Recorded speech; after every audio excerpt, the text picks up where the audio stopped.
পড়ে যাওয়া মোবাইল উদ্ধার করে পুলিশের হাতে তুলে দিয়ে সততার পরিচয় দিল কলেজ পড়ুয়া এক যুবক।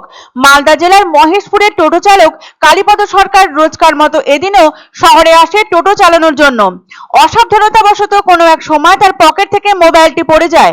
স্বভাবতই ভীষণ দুশ্চিন্তার মধ্যে পড়েন তিনি। মৌখিকভাবে বিভিন্ন এলাকার ট্রাফিক পুলিশদের কাছে ঘটনাটি তিনি জানান।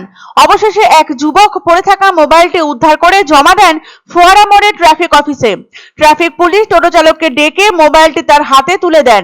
হারিয়ে যাওয়া মোবাইল ফিরে পেয়ে ভীষণই খুশি টোটো চালক। তিনি বিশেষ ধন্যবাদ জ্ঞাপন করেন যুবকটি সহ ট্রাফিক পুলিশকে। বর্তমান যুগে মোবাইল ছাড়া জীবন প্রায় অসম্ভব। বেশিরভাগ ক্ষেত্রে গুরুত্বপূর্ণ সব তথ্য সঞ্চিত থাকে মোবাইলের মধ্যে। তবে এই গুরুত্বপূর্ণ যন্ত্রটি অনেক সময় অসাবধানতাবশত হারিয়ে যায়। তবে তা ফিরে পাওয়া কিন্তু নিতান্তই কাকতালীয় ব্যাপার। বর্তমান পরিস্থিতির নিরিখে থানায় অভিযোগ দায়ের করার পরেও মৃত মোবাইল যে ফিরে পাবেন সেই আশা পরিত্যাগ করে দেন সকলেই। কারণ বর্তমান যুগে সংবাদপত্রের শিরোনামে হরদমই থাকে মোবাইল চুরি, ছিনতাইয়ের মতো অপরাধমূলক কাজকর্ম। সেখানে মোবাইল পেয়েও তা ফিরিয়ে দিয়ে সমাজের সকল স্তরের মানুষের কাছে এক বিরল দৃষ্টান্ত সৃষ্টি করেন মালদার ওই যুবক। মোবাইল পেয়ে স্বভাবতই খুশি ও নিশ্চিন্ত মালদার মহেশপুরের টোটো চালক কালীপদ সরকার। রাজ্যে প্রায় রোজই প্রত্যন্ত এলাকা থেকে টোটো চালাতে শহরে আসেন বহু মানুষ। রাজ্যের অন্যান্য জেলার পাশাপাশি মালদাতেও টোটো চালিয়ে দিন গুজরান করেন অনেকেই। অন্যান্য দিনের মতোই টোটো চালানোর উদ্দেশ্যে শহরে আসেন কালীপদ। আচমকা কোনো এক সময় তার পকেট থেকে মোবাইলটি পড়ে যায়। মোবাইল খোয়া যাওয়ায় ভীষণই হতাশ হয়ে পড়েন তিনি। কারণ এই দুর্মূল্যের বাজারে নতুন মোবাইল কিনে নেওয়া খুব একটা সহজ নয় কারক্লেশে জীবন কাটানো মানুষগুলোর পক্ষে। এছাড়াও বেশিরভাগ ক্ষেত্রে মোবাইলের মধ্যে থাকে নানা গুরুত্বপূর্ণ নথির ছবি, থাকে আপনজন তথা পরিবারের সদস্যদের সাথে কাটানো নানা সময়ের ছবি।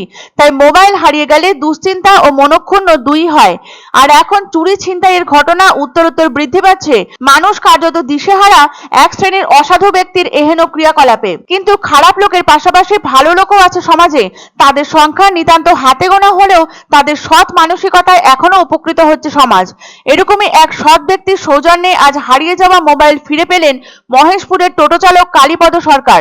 মোবাইল পেয়ে সেই যুবক সেটিকে জমা করে ফোয়ারা মোড়ের ট্রাফিক অফিসে। তারপর ট্রাফিক পুলিশ টোটো চালককে ডেকে তার হাতে তুলে দেন মোবাইলটি। যুবকটির এই মহৎ কর্মকাণ্ডে তাকে বাহবা জানান মালদা ট্রাফিক পুলিশ। তাকে অশেষ ধন্যবাদ জ্ঞাপন করেন সেই টোটো চালক। বর্তমানে যখন সমাজে ক্রমাগত বৃদ্ধি পাচ্ছে অসামাজিক ও অপরাধমূলক কার্যকলাপ, সেখানে মালদার যুবকের এই মানবিক ও সৎ দৃষ্টিভঙ্গি সমাজের এক উজ্জ্বল দৃষ্টান্ত হয়ে জায়গা করে নিল সকলের মনে। অনেক সৎ আছে, এটা আমি তো ওকে ধন্যবাদ জানাই যে পেয়েছিল। অন্য কেউ যেমন তেমন লোক পেলে তো পেতাম না। ছেলেটা ভালো বলেই তো পেয়েছি, ভালো লাগছে।